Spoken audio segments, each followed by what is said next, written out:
So these days, for me, it's Delta.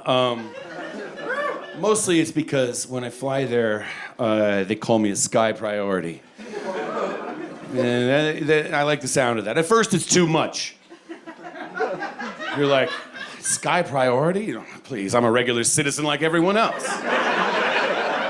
One man, one vote. I never asked for anything more. Please, my father was a sky priority. But then they keep repeating it. They massage your ego with it, with little perks. Oh, right this way, sky priority. A slightly shorter line. And then you find yourself agreeing with it, like, well, yes, of course. There's a certain ring to it after all. Sky priority. There's nothing wrong with that. My mother always said we were destined for greatness. James Adomian, welcome to Bullseye. I'm so happy to have you here, and I enjoyed your special so much. Hi, Jesse. Great to be here. It's been a minute since I got to share a mic with the illustrious Jesse Thorn. Wow, it's a joy to have you here, sir. So you are an extraordinary impressionist. In fact, I would say you're the best impressionist I've ever seen in my life. Wow. You never want that title. To what? Yeah, so that's what I want to get at. There's just a bunch of people with really crazy voices aiming for you. He's not the best, I'm the best. You have to fend off all of these mini rich littles. So the best, he says he's the best, not what I heard. How do you feel about being an impressionist? Because it is both an extraordinary skill and not the most prestigious corner of show business. That's funny that you put it that way. Yeah, I've always done it for fun. And when I was a little kid, I used to imitate the TV. I would make fun of the news broadcaster voice. I'm a little kid in like a diaper, and then like the. Learning to talk and walk. It was just making fun of things. And so, the news voice, I remember being like very funny to me as a little kid because no one sounds like that. The news at 11. And this was, they were a little more serious even back then in the early 80s when I was a little kid. But, I made people laugh by making fun of teachers and other grown-ups in school. And then, thank you to all the teachers in America and in the world who are disappointed in you. Well, no, they help young comedians learn their craft just by being made fun of, and they didn't sign up for that part. But it's crucial. It's crucial to the balance of nature. And so I've never not done it. It's fun. I can't stop. If I'm watching something, I'll start. It gets in my head and I start repeating it back. Some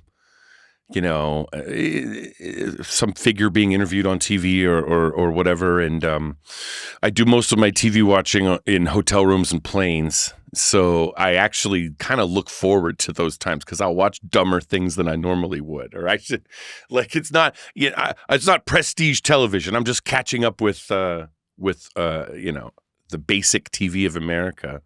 But yeah, it's interesting you say that because there's a few problems with it. A, you can disappear into it and be known as that guy.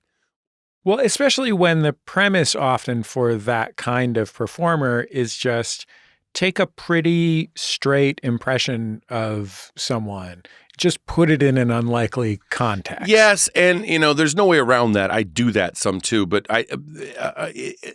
there's not, like in the special I have out now, there's not I think there's not a huge, it's not like as many impressions as you would see if I was a Vegas act doing that. Right. I'm like telling jokes and telling stories, and then they enter the stage when it's appropriate. It's as though to illustrate some story. As an audience member watching, it's as though you cannot control them appearing. I like that. Most of the content is you as James Adomian doing what would be a James Adomian comedy act if you did not do impressions. But once you can't help yourself from dropping in the impression in when it comes up. There's one of the games that I think is perhaps the funniest in comedy is the past life that can't be avoided, So that's very funny to me, where the guy's like, I'm not doing the characters anymore. I'm doing straight stand-up. What do you mean you're doing straight stand-up? And you get off the stage, I said. So when you decide not to do Al Pacino, how do you decide that? I mean, I'm allowed to. Yeah. I saw the Gucci movie and I couldn't stop. I walked out of I didn't walk out before it was over, but I left the theater after the Gucci movie.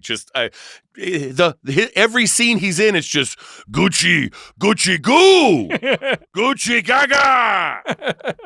And so, yes, it's well trod territory, but there I went. I mean, you could just be like, look, I'm just going to be an impressionist, and you go on America's Got Talent doing just impression-y impressions. They wanted me to do that. One of the producers, when I was on Last Comic Standing, really wanted me to do that. And in hindsight, there was a command that I thought was I interpreted it as a friendly suggestion. And then in hindsight, I realized, he was ordering me to do that. And I didn't do it because he came around one time and he was like, you're really good at this, but you choose to do these obscure impressions and stuff. And his idea of obscure was like Paul Giamatti. Like that, how would you be so outrageously obscure to do a Paul Giamatti impression on television? Well, here it is. I guess you can, here we are on NPR. How do I freak out on NPR? National Public Radio. Jesse Thorn, okay? And he came back around a few weeks later after another episode or two had taped, and he was like, you really stick to your guns, don't you? With the obscure impressions thing. And I was off the show very shortly after that.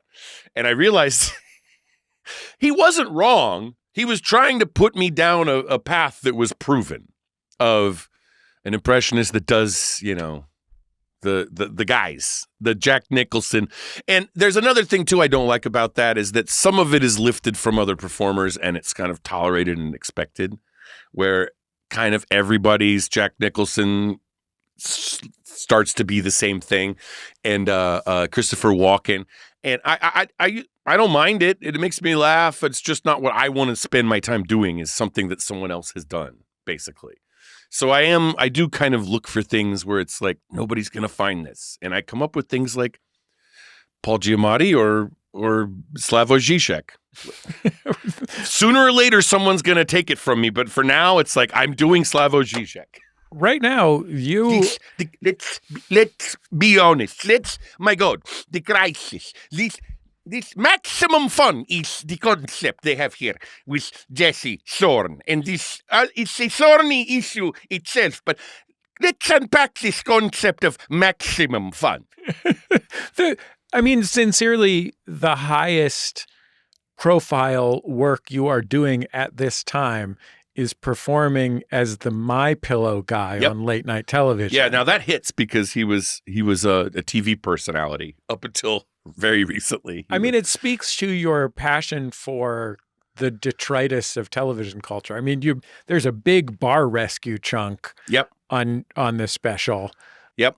What's his name? Taffer? Yeah. Those two, they're very similar guys. You've got My Pillow. Call in now for a discount on a cotton and a down pillow. I can stuff anything into it. There's a desperation there.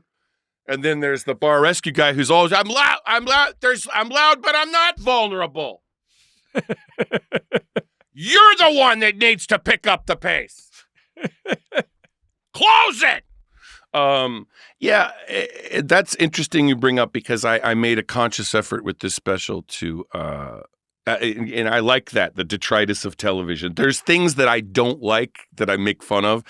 And sometimes there's things I do like that I make fun of too. And I can see how it might be hard for an audience to distinguish, like, does he hate this guy or like this guy? But well, there's a certain kind of empathy that you have to have for someone in order to find what their deal is, I would imagine. Yes, I listen very closely to people, and I watch people very closely. When people see me as a performer on stage or on a microphone, it's the extroverted side of me. But there is a very quiet There's a very quiet, sensitive octopus up here also, who lives in this bone castle. And there's this octopus there's the octopus in my brain that's like, oh, how would I change my colors to look like that rock? There's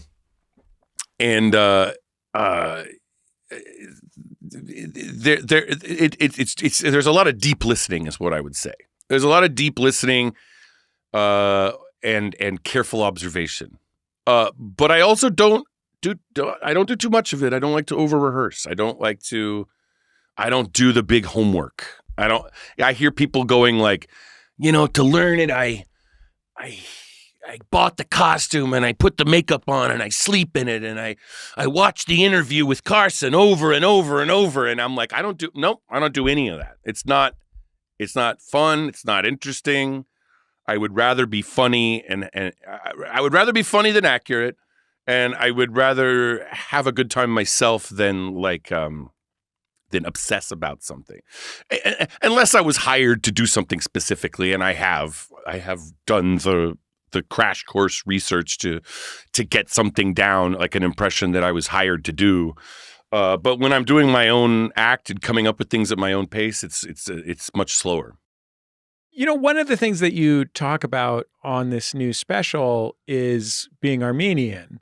And I know that being Armenian American is really important to you, really, really central part of your identity, as it is for, like, I didn't know any Armenian Americans in Northern California till I went to college at a University of California university. And which one? Santa Cruz. Uh-huh. And, the huge Armenian community in Southern California was half of the UC was Southern California, right? Oh yeah, of course. So it hit me like a wave rolling in from Southern California, Armenian American identity. And it's such a particular and in the United States local thing. It's like being Hmong in Minneapolis. You know what I mean? That's a very funny way to put it. Yeah, Armenians are a known minority group in Southern California and Boston and like maybe nowhere else, or like a little bit in Chicago. In the big cities more and more, but mostly in Southern California. So one of the things that you talk about is not quote unquote seeming Armenian. Oh yeah, or looking. I'm only Armenian. I'm a quarter Armenian, but I have the name, so I can't. I toyed with the idea of changing my name when I was young, and I just never got around to it. And so I have an Armenian last name. It's very obvious, and actually Don Rickles of all people told me to change my name when I met him. Really? Yes. The first time I did television, I was 25, and I walked off the set, and a lot of adrenaline, and Don Rickles was there. It was like a character from heaven. Not a character, James. It's called an angel. And he was like, "I'm still alive." Don Rickles was there, and he was like, "You were hilarious. I was rolling. I was laughing so hard. That was hilarious. Who are you? Who the hell are you?" And I was like, I'm James. James what? And I was like, James Adomian. And he goes, "You'll change it, kid." But I like being Armenian. I like my family name. I just never did it. So it's it's something where it is an identity that you have to assert and like take ownership of on stage. Oh, this is real fun. Yeah. I'm gay and I don't seem gay. I'm Armenian and I don't seem Armenian. I'm like, there's nothing real about this that's apparent to a passerby. Right. But I mean, that's so central to what, this comes up on the show sometimes, but there's a reason that there is the cliche of the comedian walking on stage and saying, "I know what you're thinking, such and such and such and such had a baby," or whatever. Right. And like the reason for that is that when you're a stand-up comic, you have to establish who you are and where you're coming from immediately so as to not lose the audience. Mm-hmm. And so when you have like essential qualities of self that have to be established like that in order to you can't do jokes about being Armenian American without establishing that. Yes. It can be tricky. And this is something I have to keep track of, especially on the road, where, if I'm doing a local set around town, you're coming up with new things and then landing on whatever the most recent closer is. But then you go on the road and you have, I think of them as like larger jokes that are, I still got to pull this out because it works on the road, and I've done it enough that I would never do it in LA, but I still got to do it on the road. And then you have specific things you got to do in certain cities. You have to make fun of where they are and what the building looks like and all this stuff.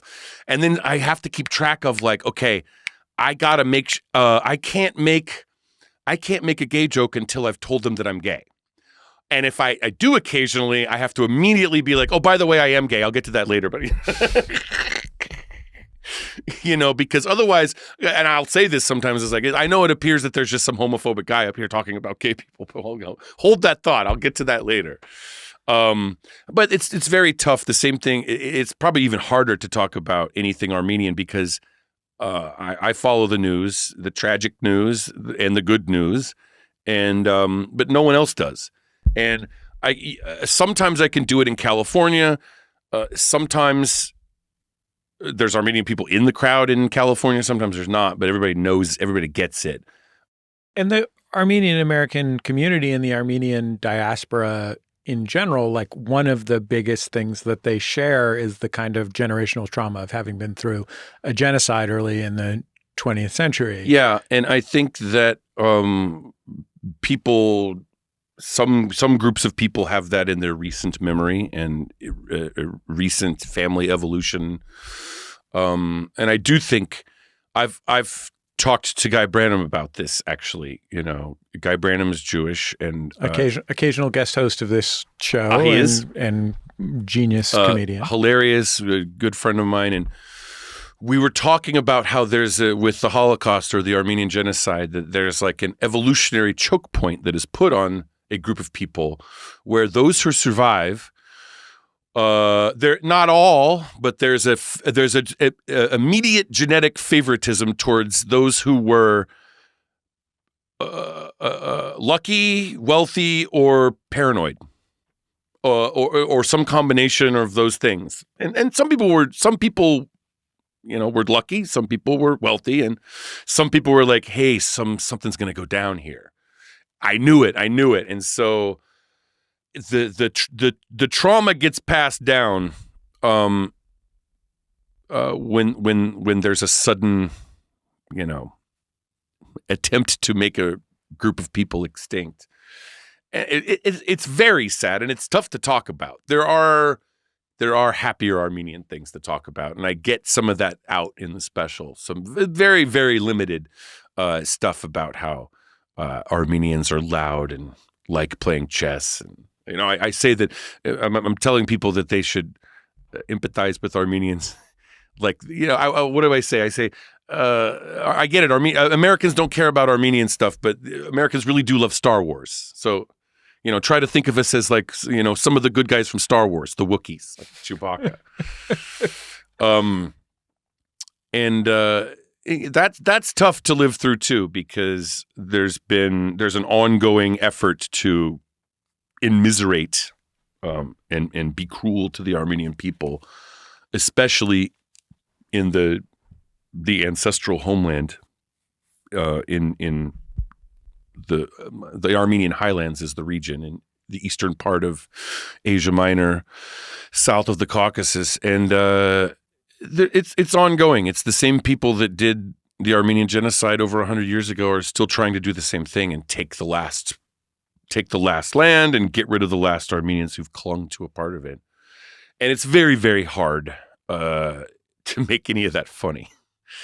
It's almost impossible, but I have tried occasionally to do it in a way that doesn't, because simultaneously I have to introduce the topic to some people, and I have to voice frustrations that the Armenian community has, and then also I have to like be funny about it. I have to something fun. And in the special, it kind of it goes the direction it goes is sort of making fun of the way the news covers Armenian news in America and the BBC. I want to ask you about being a gay teen. That's a hard transition. One of the things there's no other transition from that topic. One of the things that you share with the occasional guest host of Bullseye and a mutual friend of ours, Guy Branham, is that both of you were high school football linemen. Yeah. I presume, were you out in high school? No. Okay. So there's like a really intense esprit de corps on a sports team. Yeah. Football team, especially because it is Violent. both violent and like really intensely coordinated. You know what I mean? Like everybody has to be on the same page all the time in engaging in their violence. Yep. We do this, or it's cooperative violence. Right. And so like everybody really has to be on intensely on the same team. What was it like to both be 100% in that? I mean, if you played center, your hand was on the football every offensive down, but also have this weird point of difference and also be in like a weird, like truly the most intensely adolescent environment on earth. Like, I can't imagine, like, with all apologies to High School Musicals, of which I was in a few, like, a football team is the most intensely, like, sweating teenage pimples and sexuality event that exists. Yeah. It's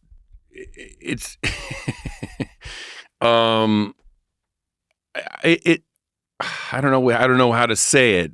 What was it like for me? Is your what you're asking? The question is, what was that experience like? I mean, like with any sport at all, you know, I had crushes on people that I worked with, that I was, you know, played with, and I cared about the game.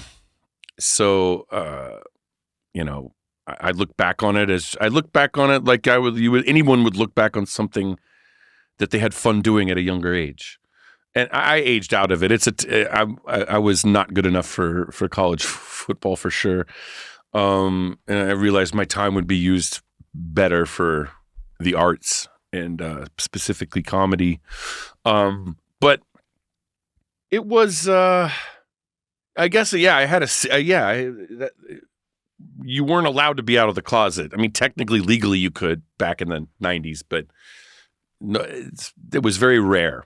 And I mean, let's be honest, a lot of major sports have a problem, even now today at the top levels. Tim Waltz, for example, is a very rare figure to have been on the Gay Straight Alliance sponsor and also the high school football coach. Very, very rare. I don't know, maybe that's a Minnesota thing.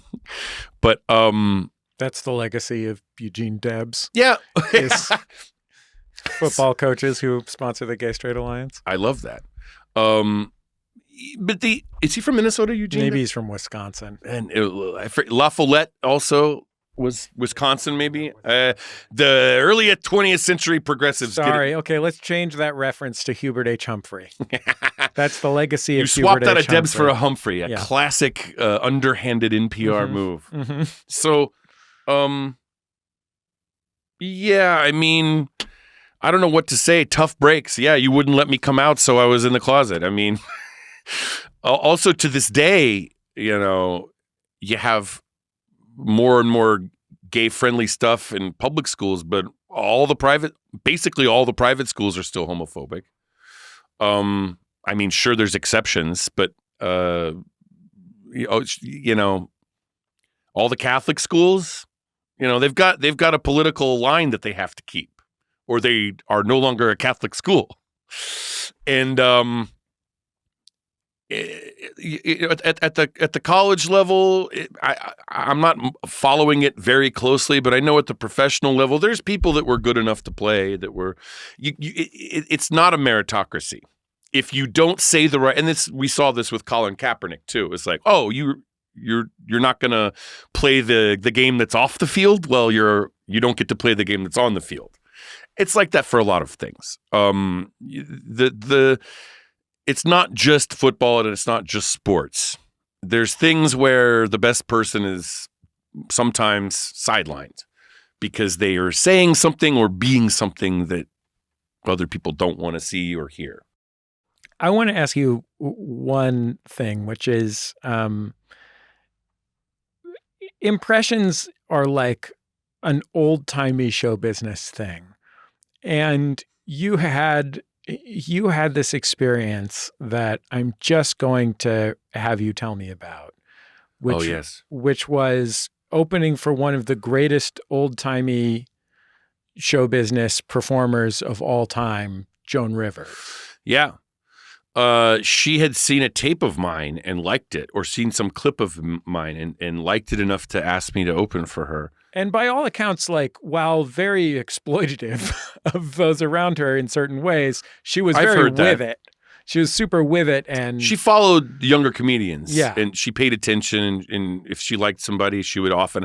I found out after she passed away that I was not the only person who had trouble connecting with her audience. That it was kind of a notoriously difficult gig to open for Joan Rivers. But I love that old school hard joke comedy. Joan Rivers was fast. Okay, so you're performing opening for Joan Rivers in a casino in Florida. Yes, you've heard the bit. Which is like, I can't even imagine who shows up to the Joan Rivers show in a casino. Because look, if you were opening for Joan Rivers at a theater, at the Peter Fonda Theater in Beverly Hills or something, you'd be performing for a bunch of super with it 65-year-old gay guys, like a certain number of 30-year-old comedy nerds, right, and then just a few miscellaneous rich people, right? But like at a casino in Florida, everyone has just lost a bunch of money. Yeah. And their consolation prize is to come see you. Yeah. But actually, their consolation prize was to see Joan Rivers. And then you show up. And you're getting in the way of the only thing that's going to redeem their 3-day trip. It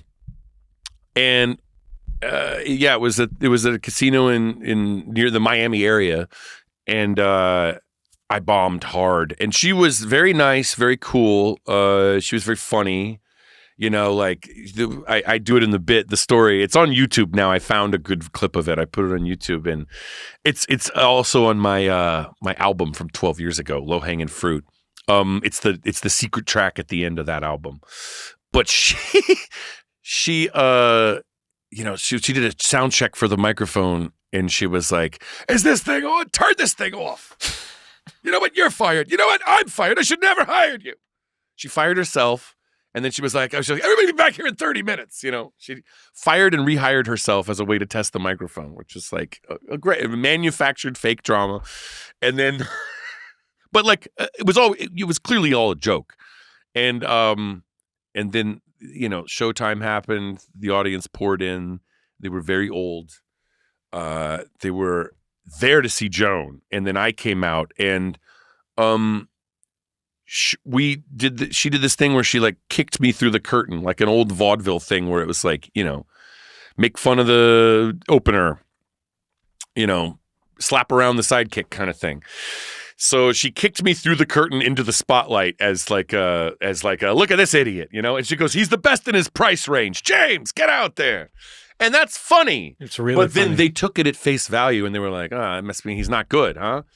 So I didn't. They had to decide whether to be on your team or Joan Rivers' team. Right. And I was like 30, and I seemed very young at the time, and they weren't having anything. They didn't like the way I looked. I got to the microphone and I didn't even get to talk. There were immediately people like, "What? Who is this?" They just didn't want. It was. I say this in the bit where it was like if you've ever been a waiter and you brought out something that the old guy at the table doesn't want. He's like, send it back. That's not what I ordered. That they were like, I ordered a Joan Rivers, medium well. You brought me stick up love. Exactly. So it was this combat with the audience, verbal combat with the audience, going back and forth. And they were being very rude to me, these old sort of, old tough guys. Like, yank him out. And their insults were hilariously dated. When I could pick one out and hear it, it was all like, hey, kid, you're all washed up. Yeah, he's yesterday's news. Yank him out of here like we did with MacArthur. And then, so I said, this is what set off the whole disaster. In response, I finally decided, I'm not going to tell the jokes. And I go, come on, folks, don't let the last moments of your lives be spent booing someone. And that caused a room of 3,000 old people, a full to capacity showroom of 3,000 old people to vocally turn against me on their feet, throwing things, screaming, I'll meet you on the casino floor. I'll give you what for. And then it got, it managed to get worse. And then there's the whole story is fun, but it's long. And then Joan Rivers came out to rescue me. And as it was happening, I was thinking, this is going to be, I am in a great story. I was like, this will be an anecdote that I will recount for the rest of my life. That's very rare to know as it's happening. Like, this is a great story. This is a misfortune of great luck to have happened to you. Well, James Adomian, I'm so grateful for your time. It's really nice to get to talk to you, and congratulations on your special. It's really funny. Thank you. I appreciate that, Jesse. It's called Path of Most Resistance, and it's available. It's on YouTube and several other platforms. Don't even got to pay for it. Yeah, you can, though. If you go to 800poundgorillamedia.com, you can pay what you want there.